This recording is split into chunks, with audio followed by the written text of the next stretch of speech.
Voilà, bonsoir à toutes et tous.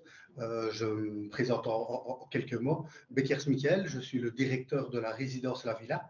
Donc, c'est un service résidentiel pour adultes en Belgique. Pourquoi j'interviens particulièrement ici? Parce que nous accueillons des personnes de nationalité française avec diverses pathologies, principalement la schizophrénie. Donc, je vais vous expliquer en quelques mots le service, et je crois que les questions-réponses après seront peut-être plus enrichissantes que mon discours. Donc voilà, service résidentiel pour adultes, on accueille 14 résidents. Ce n'est pas notre nombre maximum, mais c'est un nombre que l'on a estimé correct pour avoir un suivi plus ou moins individuel avec les résidents. Donc, on accueille 14 résidents, hommes, femmes, à partir de l'âge adulte, de 18 ou 21 ans, provenant soit d'hôpitaux psychiatriques, de familles ou alors de milieux pour mineurs. On travaille en équipe, bien sûr, on est une équipe pluridisciplinaire, principalement des éducateurs spécialisés, que l'on appelle en tout cas, avec une équipe médicale, paramédicale légère sous contrat à la résidence, donc aide-soignante, infirmière, et puis après tout le personnel, cuisinière, technicienne de surface et mon directeur. Pour tout ce qui est principalement en soins et tout ce qui est le côté purement médical, on essaie d'externaliser les soins. Donc, on essaye d'accompagner le résident à son rendez-vous, déjà par rapport à un choix de médecins spécialisés. On a des personnes médicales, donc on a 2 médecins traitants mais sous convention, pas sous contrat, sous convention à la résidence, qui eux s'occupent finalement dans un premier temps d'écouter le résident, de répondre aux petits bobos, et puis après de nous diriger ou de diriger le résident, s'il en est capable, vers des spécialistes. Donc, on essaye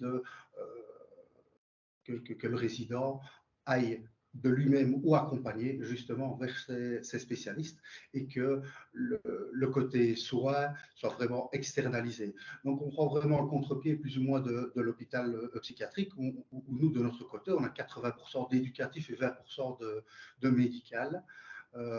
On essaye justement de casser un peu les codes hospitaliers. Pourquoi? Parce que certains résidents ont des parcours institutionnels assez lourds, ils sont passés dans diverses structures, sont passés par diverses sortes de contentions. Donc voilà, le côté hospitalier est plutôt des fois pris négativement. Donc c'est pour ça que la résidence de l'extérieur ressemble à une maison unifamiliale. De l'extérieur, plusieurs personnes passent devant et ne sachant pas que c'est une résidence médicalisée. Même on n'a pas réellement d'habits, donc on n'a pas de blouse blanche. Voilà. Donc comment ça fonctionne concrètement à l'intérieur? Donc ils ont tous des chambres individuelles pour pouvoir justement déposer leurs valises au sens propre comme au sens figuré par rapport à leur passage dans les différents parcours de soins. Où on essaye, voilà, au travers de cette structure qui est collective. Ok, ils ont leur chambre individuelle, mais partagent des lieux communs, le réfectoire, le salon, des pièces d'activité. Voilà. On travaille donc, avec toute cette équipe-là, on travaille sous forme d'activités. Donc, on n'a pas de nombre d'activités. Souvent, on essaie de proposer 2 activités l'avant-midi, 2 activités l'après-midi. On essaie de tourner au moins 1 à 2 activités par jour vers l'extérieur. Ces activités passent par le côté sportif. Je reviens sur les différentes peut-être pathologies que l'on a à la résidence. Donc, pour ne pas rentrer dans les détails, on accueille des personnes présentant un double diagnostic, c'est-à-dire présentant un handicap mental et ou une maladie mentale. Et donc, pour certains, c'est le handicap mental qui prédomine sur les différents symptômes ou leurs difficultés journalières, et d'autres, c'est les symptômes de la maladie mentale qui les empêchent finalement de pratiquer une vie ordinaire. Donc, au travers de ces activités et au travers des besoins de chaque résident et des capacités de chaque résident, on essaye d'adapter ces différentes activités. Donc, on parle des activités sportives, donc ça va de la psychomotricité à des sports collectifs ou de la musculation. On va à la piscine, on va à l'hypothérapie, ils vont se rendre sur le marché, on a des groupes de parole. Qu'est-ce qu'il y a encore? Des groupes de parole, des activités artistiques que l'on fait, des lectures de contes par exemple, puis après on est en extérieur, on a quand même une belle surface à l'extérieur où on essaye de participer dans la vie extérieure de la résidence. Et puis à côté de ça, c'est toutes les tâches de la vie quotidienne. C'est vrai qu'on a parlé tout à l'heure de remédiation cognitive. Ici, on serait plus à de la remédiation cognitive écologique, que l'on appelle ça, donc c'est-à-dire de réapprendre ce qu'on a un peu parlé au travers des différents intervenants, de réapprendre la vie au travers des actes de la vie quotidienne. Donc, ça passe par le côté hygiène personnelle, donc de l'aider et de l'accompagner à ce qu'il puisse avoir une hygiène correcte pour lui en tout cas, et pour pouvoir se rendre vers l'extérieur. On essaie de l'accompagner dans la prise de médicaments. On essaye de les accompagner dans toute la gestion du linge, la gestion de sa chambre.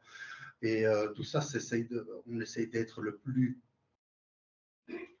objectif, le plus personnel, en tenant compte de la réalité et les demandes du résident, des fois la demande de la famille, et puis après les différentes recommandations du côté médical, et puis après le côté d'éducateurs spécialisés qui vont essayer de traduire en fait les différentes demandes des intervenants en objectifs, et puis plus précisément quels sont les moyens que l'on pourra avoir pour essayer d'atteindre ces différents objectifs-là. Bon voilà, je ne vous cache pas que, comme vous le savez, que c'est compliqué des fois au quotidien. On a parlé de consentement, d'avis, de qui peut avoir le droit de choisir à la place d'eux. Bon, on essaie avec toutes ces contraintes-là, de remettre le résident au centre de sa vie. On essaie qu'il soit acteur de sa vie. Donc, tout ce qui est question choix, autodétermination est assez important dans son projet de vie. Donc, on essaye au travers des activités, au travers des tâches quotidiennes, au travers aussi, vu que le groupe de résidents est assez hétérogène, l'entraide entre les résidents, je crois, des fois se décentrer par rapport à soi est important pour pas mal de monde. On essaye aussi de travailler sur l'acceptation de la maladie déjà. Je crois que c'est un des premiers combats que l'on a avec le résident, même si ils ne viennent pas par contrainte à la résidence.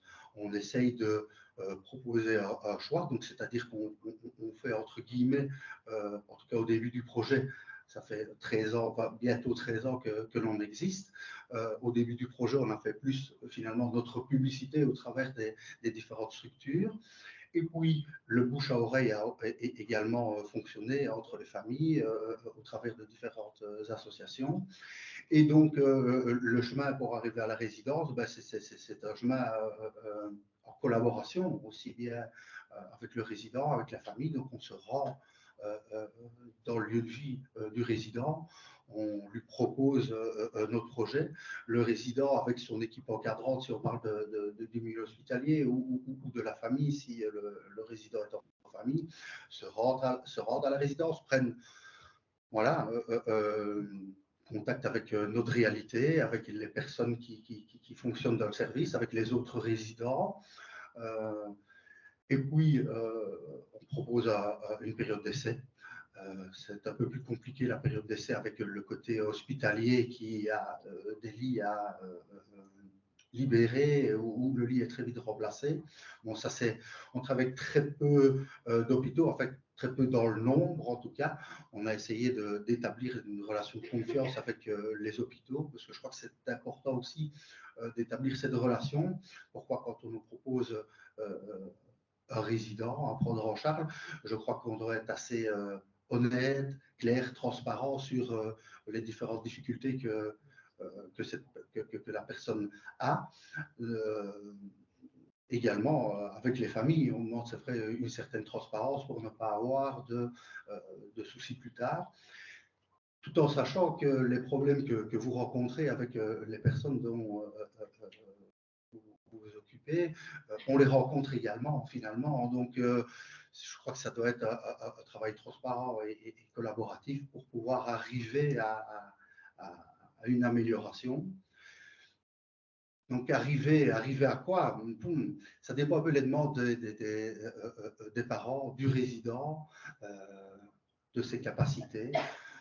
C'est des fois difficile à gérer. Des fois, les attentes de la famille sont des fois un peu plus pas optimistes, mais en tout cas sont un peu plus compliqués à atteindre ou sont un peu plus utopistes. Donc, on essaie de discuter avec eux. Des fois, la demande des résidents aussi. Les demandes sont des fois un peu plus compliquées. C'est quand on parle de remise au travail, là, comme on parlait tout à l'heure, je crois qu'il y a tout un parcours à avoir. Ou alors une remise en autonomie, qui est un peu notre but final, finalement. Ce n'est que la résidence, n'est qu'un passage dans la vie du résident. Et la mise en autonomie est des fois aussi plus compliqué à mettre en place. Mais c'est quelque chose que l'on travaille, c'est quelque chose qui prend du temps, qui prend, comme vous le savez, de l'énergie pour tout le monde.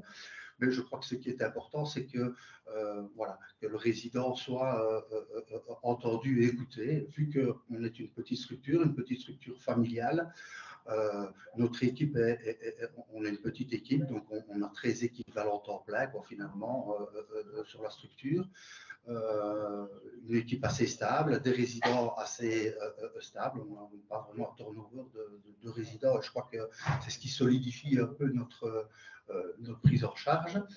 Donc, tout ça avec des objectifs au travers des projets éducatifs individualisés que l'on fait, en récoltant un peu les informations de tout le monde et en mettant ça en place au travers des activités pour arriver à quelque chose de... essayer que le résident, finalement, soit de nouveau acteur de sa vie, acteur de ses choix, acteur de se confronter à la réalité de la vie ordinaire. Je crois que c'est la frustration qui est notre plus gros moteur ou frein finalement à notre prise en charge. Comme tout un chacun, on est confronté à des frustrations et je crois qu'il faut essayer d'accompagner les résidents à pouvoir l'accepter, à pouvoir accepter la différence. Voilà, et on le fait au travers de ces activités-là. On essaye d'individualiser au maximum, mais bon, voilà, on travaille quand même en groupe, on essaye de recentraliser les groupes, on essaye de faire attention au choix des résidents, donc on parle de curatelle renforcée, donc on accompagne les résidents à aller voter, on accompagne le résident dans les différents soins, soit psychologiques, psychiatriques. Le psychologue, c'est souvent le résident qui va seul à son rendez-vous quand c'est possible. Le rendez-vous psychiatrique, il y a généralement une personne de l'équipe ou même moi-même qui accompagnons le résident pour des fois amener un autre éclairage. On essaie de jouer carte sur table avec le résident, avec les problèmes que l'on rencontre. Donc je crois que c'est important, cette transparence et ce côté familial. Je crois que c'est les deux choses que l'on met en avant au quotidien au travers de ces activités-là. Voilà, je pourrais rentrer dans les détails des activités, dans les choix des médecins, dans la manière de prendre ses médicaments, l'acceptation ou non des soins, des différents soucis, mais peut-être qu'au travers de vos questions, on va pouvoir y répondre et peut-être aller plus loin. Donc c'est ça que j'ai essayé de faire une présentation assez brève, donc pour laisser place justement aux différentes questions. Voilà, merci de votre écoute. Merci. J'aurais voulu savoir, vous avez parlé que vous recevez des groupes hétérogènes. Ouais. Donc, en fait, moi, j'ai très peu entendu parler des patients qui sont envoyés. D'abord, je ne sais pas pourquoi ils sont envoyés. Quelle est la motivation? Est-ce que j'ai entendu parfois vous dites que là, chez vous, c'est pas obligé, non pas être obligé. Moi, j'ai une amie qui me dit que son fils a été obligé et ça a été des larmes. Donc, l'éloignement de la famille par rapport, donc j'aimerais bien avoir des éclaircissements là-dessus. Quelle est la motivation du gouvernement français? Pourquoi il les expatrie? Parce qu'en fait, le déracinement, malgré tout, même si vous êtes des francophones, c'est quand même un déracinement. Donc, ça, j'aimerais bien avoir des indications. Le groupe hétérogène, est-ce que ça veut dire qu'il y a des personnes qui ont été en difficulté avec la justice? On imagine tout quand c'est opaque, de toute façon. Donc, voilà, si on pouvait avoir quelques explications là-dessus. Merci. Merci pour votre question. Donc, tout d'abord sur le groupe des personnes que l'on accueille. Donc, on propose notre projet aux résidents. Donc, c'est voilà, premièrement, un partage. Et on ne s'arrête pas à une catégorie de handicap. Donc, peu importe qu'il soit orienté par l'MTPH, foyer de vie, maison d'accueil spécialisée ou foyer d'accueil médicalisé, je crois que ce qui est très important, c'est d'avoir les informations de la famille et du service hospitalier. Je crois que ce qui est très important, c'est que le résident adhère à ce projet de vie, à cet éloignement. Premièrement, un changement complètement dans la manière de vivre au quotidien par rapport à l'hôpital, je prends la grande différence. On est un milieu ouvert, donc il n'y a rien qui est fermé à clé. Tout le monde peut rentrer, sortir. On n'a pas de chambre de contention, de chambre d'isolement, on n'a pas d'injection forcée. Ça a été construit dans le début du projet par rapport à la chambre d'isolement. Bon, on a vu au travers de l'accueil des tout premiers résidents que c'était vraiment un passage très compliqué pour eux d'avoir été en chambre d'isolement. Et on a essayé d'y répondre d'une autre manière. Je crois que la manière individuelle, je crois que le côté familial, le côté discussion permet de calmer ou en tout cas de diminuer ce passage dans une chambre d'isolement.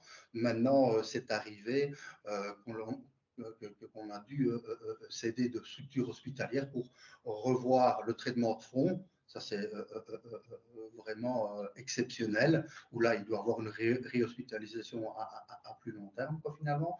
Donc, pour revenir au groupe hétérogène, donc, c'était plus en termes de pathologie. Est-ce que les personnes peuvent vivre en groupe, ne sont pas totalement fugueurs, qu'il n'y a pas de mise en danger, en tout cas connue vers les autres résidents. Maintenant, j'ai insisté sur la transparence. C'est vrai qu'on nous a déjà caché certains dossiers ou certains problèmes de résidents pour pouvoir les intégrer. Malheureusement, très rapidement ou moyennement rapidement, il faut quand même plusieurs mois avant de connaître le résident, avant qu'il ne se dévoile à nous, avant qu'il y ait une relation de confiance qui se mette.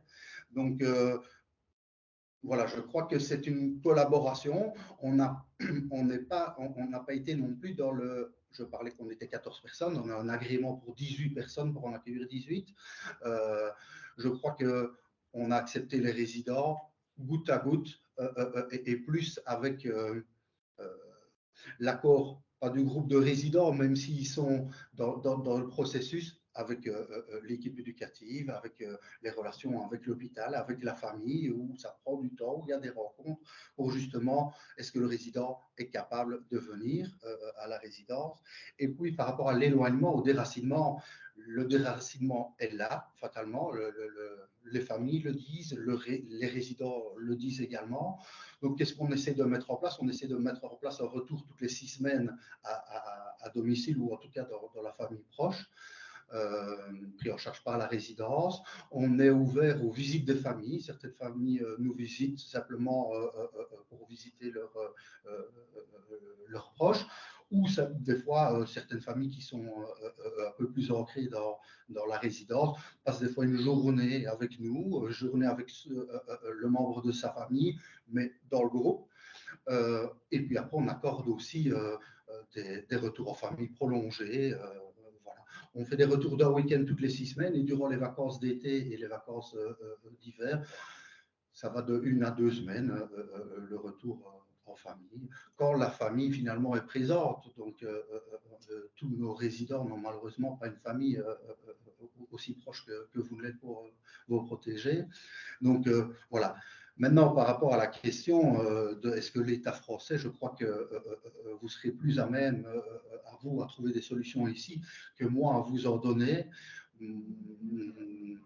Voilà, peut-être que je pourrais aller un peu plus loin sur certaines autres questions. Maintenant, sur le pourquoi, et pourquoi a-t-on obligé les résidents, ça, en tout cas, personnellement, je ne connais pas de résidents français qui sont venus sous la contrainte en Belgique. Donc, voilà, maintenant, vous allez peut-être me donner d'autres cas. Merci. Alors, quant à la question sur pourquoi est-ce que l'État français fait ceci, il faut savoir qu'en janvier 2021, l'État français a décidé d'un moratoire pour le départ de personnes handicapées en Belgique. Ça veut dire qu'il a décidé qu'on ne créerait pas de nouvelles places, que les personnes qui étaient pouvaient rester, que celles qui libéraient une place, cette place pouvait être occupée, mais qu'il n'y aurait pas de création de nouvelles places. La Belgique avait créé un certain nombre de places dans les 10 dernières années. Bon, voilà déjà pour l'État français. Ensuite, en ce qui concerne finalement ce qui se passe avec les personnes qui vont en Belgique, eh bien, le retour des familles est dans la grande majorité des cas extrêmement positif. Il y a manifestement en Belgique un savoir-faire que nous n'avons pas ou que nous avons perdu en France. Je ne sais pas pourquoi. Une idée, c'était d'aller voir pourquoi c'était comme ça en Belgique. Je crois que j'ai peut-être compris dans ce que vous avez dit. Vous avez dit 80% des personnes, du personnel, et ce sont des éducateurs. Il est très vraisemblable que ça soit là la différence, mais j'en suis pas sûre. Et c'est vrai que ça vaudrait la peine de comprendre pourquoi le modèle belge donne tant de bons résultats, je crois, pour les personnes, et finalement les familles en sont la plupart du temps très heureuses. Alors celles qui ne sont pas heureuses, parce que même, c'est celles qui ont eu l'impression que la MDPH leur forçait la main pour que leurs proches partent en Belgique. Et dans ce cas-là, c'est vrai que quand on n'est pas tous d'accord, voilà, on n'est pas content. Et d'autre part, et peut-être surtout, les familles qui vivent très loin de la Belgique, qui vivent dans le sud de la France, par exemple, et pour lesquelles qui vont être coupées géographiquement de leurs proches. Donc voilà la situation, mais c'est un modèle qui fonctionne.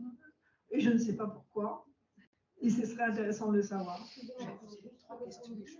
Vous dites là, il y a certaines familles qui on leur force la main. Alors, est-ce qu'il y a la différence entre forcer la main et obliger? Je ne sais pas. Non. Si c'est pas, on peut pas. Non. Oui, bonjour. Après, c'est une question assez large et pas forcément que je ne sais pas si vous allez pouvoir y répondre. En fait, le souci, c'est que j'aimerais en fait connaître le délai d'admission dans votre structure ou alors même en France, parce que pour le cas encore personnel, je reviens dessus. Mon frère est hospitalisé depuis 10 ans et il y a des demandes de foyer de vie, donc de femmes, de masques qui ont été faites. Donc en effet, renouvellement. Donc il a bien des places à chaque fois en provisoire sur 90 jours par an.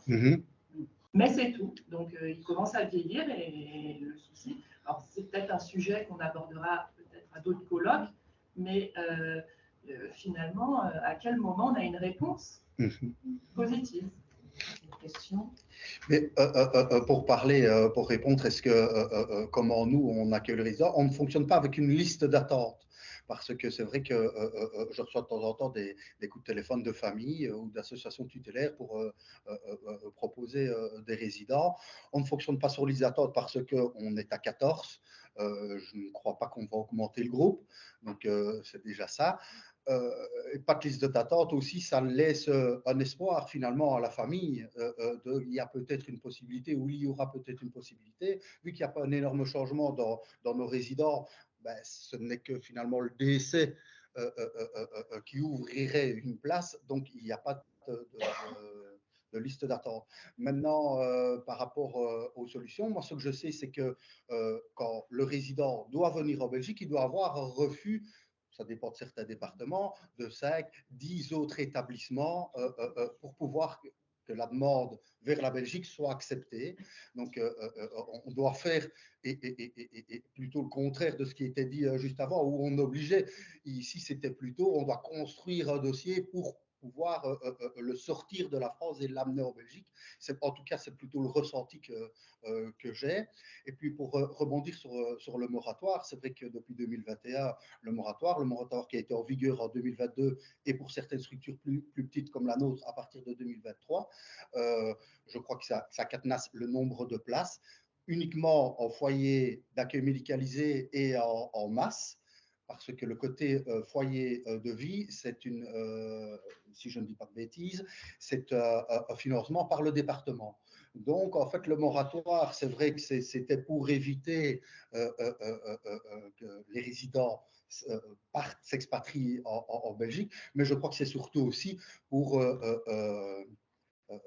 fixer en tout cas un budget à la sécurité sociale qui est alloué pour les personnes pour que finalement l'argent qui devrait revenir ici pour créer des structures et d'autres choses, ben, aille ailleurs. Donc ce n'est uniquement pour ces deux notifications, masse et foyer d'accueil médicalisé, qu'il y a le moratoire. Ce moratoire sert aussi, et ce qui est important aussi pour nous, une certaine reconnaissance et un certain cadrage et agrément. Donc maintenant, on est agréé par la VIC, donc Agence pour une vie de qualité, c'est en Belgique. Le penchant, on pourrait le mettre l'ARS finalement en France. Mais avec ce moratoire, l'ARS et la Haute Autorité de Santé nous ont mis un référentiel de qualité, finalement, quelles sont les choses que l'on doit mettre en place pour donner des soins ou un accompagnement de qualité. Donc, le moratoire sert, à mon avis, très certainement à bloquer une enveloppe budgétaire et puis, dans un autre sens aussi, avoir un œil, une attention et mettre un cadre législatif sur l'accompagnement. Ce cadre législatif n'est pas vraiment différent que le cadre législatif en Belgique, auquel on était déjà soumis, mais je crois que ça montre finalement que l'État français se soucie aussi des personnes qui sont à l'étranger. Parce que c'était aussi des questions, nous de notre part étant en Belgique, on avait des questions et on nous envoyait l'ARS. Bon, maintenant elle est bien établie, mais il y a quelques années, les postes étaient créés, mais les personnes là derrière n'y étaient pas spécialement. Donc très difficile d'avoir des renseignements ou d'aiguiller des fois des familles qui nous revenaient avec des questions. Donc voilà, je ne sais pas si j'ai vraiment répondu à votre question, mais c'est vrai qu'on pourra aller plus précisément, un peu plus et un peu plus longuement peut-être après. Oui, bonjour. Moi, justement, je vais justement aller en Belgique pour mon fils dans 15 jours. Oui. Et ça tombe très bien, vous êtes là. J'aurais peut-être besoin de vous, justement, je ne sais pas. Pourquoi pas. Ce qui, moi, je retiens, c'est surtout ce 80% éducatif, c'est-à-dire l'humain, et les 20% de traitement. Et ça, pour moi, c'est idéal parce qu'aujourd'hui, mon fils est à l'hôpital depuis bien une bonne dizaine d'années et c'est que des médicaments. Donc aujourd'hui, j'ai demandé à la Belgique de m'aider, mais d'une manière pérenne pour mon fils, parce que je ne trouve pas de femmes comme madame, c'est 8 du jour, 15 jours, 3 semaines. Et le problème, c'est que souvent, comme nos proches qui sont schizophrènes, sont souvent addicts au cannabis et il retourne, dès qu'il a consommé, il retourne à la case départ. Donc, y a ce problème-là. Est-ce que réellement, si ça se passait en Belgique, il ne pourrait pas être, on va dire, encadré et qu'on travaille sur le sujet au lieu de le renvoyer, alors que malheureusement, il n'est pas très conscient de ça et que ça fait partie même de sa maladie. Une deuxième question, il y a une convention individuelle, à mon avis, qui doit être mise en place au lieu de cette aide par le Conseil général, qui apparemment, le Conseil général ne veut plus donner de sous. Et puis, je voudrais aussi que si vous pouviez aborder le sujet de la prise en charge de la sécurité sociale, parce que ce n'est pas le même, hein, je suppose.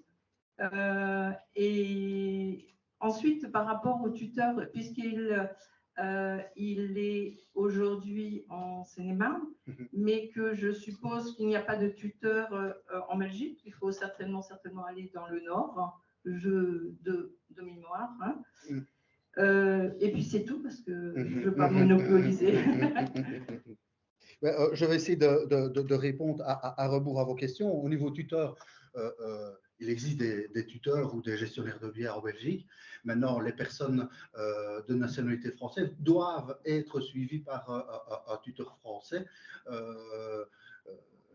et très souvent par rapport à leur adresse de secours. Donc, un résident français qui vit en Belgique garde l'adresse de secours en France, et ça, c'est ce qui détermine finalement le début des différentes démarches. Par rapport aux tuteurs, très souvent, les résidents sont dessaisis de leur tuteur. Pourquoi? C'est l'association tutélaire qui très souvent fait la demande au juge des tutelles, parce qu'ils disent tout simplement que géographiquement, ils sont trop loin. Donc, les associations tutélaires frontalières de la Belgique reprennent alors le flambeau. Maintenant, de plus en plus de ces associations frontalières ont des secteurs spécifiques aux personnes en Belgique. Donc, ils ont un petit staff qui s'occupe que des personnes, et donc ils profitent de leur voyage en Belgique pour faire plusieurs structures. Donc, c'est ce qui se fait de plus en plus. Ce n'est pas encore la majorité, c'est ce qui commence à se faire. C'est là où on a le meilleur résultat, où le tuteur vient le plus régulièrement. Voilà. C'est des fois des embêtements pour nous en termes d'organisation, parce qu'on passe d'un tuteur à l'autre. Ça prend du temps quand il y a des renouvellements de mesures, il y a des trous dans le renouvellement de mesures, il y a des trous dans la mutuelle, il y a des trous. Et alors, voilà, ça peut amener à des soucis financiers de notre part, ou même simplement de gestion pour le résident, simplement son argent de poche. Des fois, le virement est récurrent, et des fois, il s'arrête avec cette mesure-là.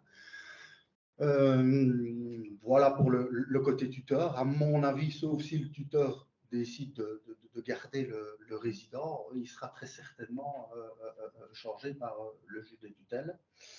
C'est un embêtement également, parce que les personnes qui sont sous curatelle renforcée, qui ont des droits et qui doivent, on veut qu'ils utilisent leurs droits, c'est-à-dire que nous, on doit aller dans le département du tuteur pour une visite chez le juge, pour changer sa carte d'identité, pour faire pas mal de démarches. Et c'est vrai que ça demande pour nous une gestion administrative de plus en plus lourde, quoi, finalement, hein, parce qu'avec les cartes d'identité biométriques, on doit être présent, prise d'empreinte. Le juge des tutelles, on en parlait tout à l'heure, quand c'est un médecin non conventionné par la République française, ben, ça ne dure que 5 ans. Pour avoir un rendez-vous chez un psychiatre qui est conventionné, c'est assez compliqué. Maintenant, la mesure du Covid a un peu ouvert tout le monde à la visioconférence. Donc, c'est vrai que ça facilite un peu, des fois, maintenant, certaines démarches, en tout cas, qui peuvent aider, voilà, justement, à ce que le résident soit couvert 10 ans au lieu de 5 ans, et que certaines demandes administratives soient un peu plus pérennes dans le temps. La prise en charge de la sécurité sociale, je ne comprenais pas très bien votre question par rapport à ça. C'était. Disons que, est-ce que s'il est malade, il fait partie de la sécurité sociale de la Belgique Ah oui. ou celle de la France? Ok. Mais il reste de toute façon en France, en tout cas à ma connaissance, il reste toujours au couvert de la sécurité sociale française, et ce n'est qu'au travers de la carte européenne de soins et de différentes choses qu'il y a des conventions entre l'État, entre les pays, et donc ils sont aussi bien couverts, même au niveau de la mutuelle en France, et également, moi je les couvre également en Belgique, parce que des fois la sécurité sociale ne veut pas rembourser certains soins qui ne sont pas passés via les mutuelles, et donc ça pose des soucis. Il a fallu le temps pour que nous, on se rende compte finalement aussi des fois de la marche à suivre, pour que les soins puissent être remboursés. Au début, on prenait en charge, la résidence prenait pas mal en charge de soins, certains médicaments, et voilà, même s'ils ont, par exemple, on parle des médicaments, mon problème, c'était d'utiliser la sécurité sociale belge, mais bon, qui revient après en France, et puis aussi la possibilité d'aller chercher les médicaments en France qui étaient 100% remboursés. Bon, certains services utilisent toujours ce système-là, qui pour moi est un peu en dehors des clous, mais ça commence à se généraliser maintenant qu'il y a les conventions internationales qui rentrent en jeu pour voilà. Après, par rapport aux addictologies et par rapport à d'autres pathologies annexes, oui, je l'espère que le service où votre enfant va aller va prendre ça en charge. J'en suis presque convaincu, parce que ça fait partie finalement du souci du résident. Deux fois, l'éloignement permet à changer certaines habitudes, parce qu'en termes d'addictologie, bon, on parle d'habitude aussi, hein, de consommation, et puis peut-être une prise en charge différente, d'essayer d'être plus concerné finalement par l'addictologie, plutôt que de dire bah, ça ne nous concerne pas, on va le renvoyer par rapport à ça. Il y a plus un travail. En tout cas, on n'a pas vraiment, nous, d'addicts au cannabis. Maintenant, on a eu d'autres personnes qui sont addictes aux médicaments. Donc, voilà, je crois que comme on parlait tout à l'heure, et c'est l'image de la porte ouverte de la résidence chez nous, je crois qu'on n'apprendra jamais à la personne de ne pas sortir en laissant la porte fermée. Je crois que c'est en la laissant ouverte. Au début d'un accueil de résidents, on est sujet à des fugues, à des problèmes un peu plus importants. Mais justement, je crois que c'est à ce moment-là qu'il y a une découverte, et ça prend, comme on a dit, 3 mois, 6 mois, 1 an avant que les deux se connaissent, les deux aient une relation de confiance l'un à l'autre, ils sachent un peu d'où on va. Certains souffrent aussi de syndrome un peu abandonnique, donc vont des fois loin dans la bêtise pour essayer de voir un peu jusqu'où on va les accompagner. Donc voilà, en sachant ça, on sait qu'au début, ça peut être compliqué, mais c'est à force d'avoir ces soucis-là qu'on connaît la personne et qu'on arrive à l'encadrer et à l'accompagner dans ces différentes frustrations. Donc voilà un peu ma première idée par rapport à cette prise en charge. Et puis après, vous parliez de foyer de vie et de femmes. Non, si. Non, on n'avait pas parlé de ça. Je l'ai noté à côté de vous, mais je ne crois pas que c'est bon. Enfin, voilà, s'il y avait d'autres... Si j'ai répondu, pardon. Dites-moi. Parce que Evelyne voulait dire quelques mots avant de vous désirez le micro. Non, que j'intervienne. Je vous poursuis et j'ai plus qu'un quart d'heure. Ok, je vous laisse la place. Merci en tout cas pour toutes vos questions. Merci à vous. Merci.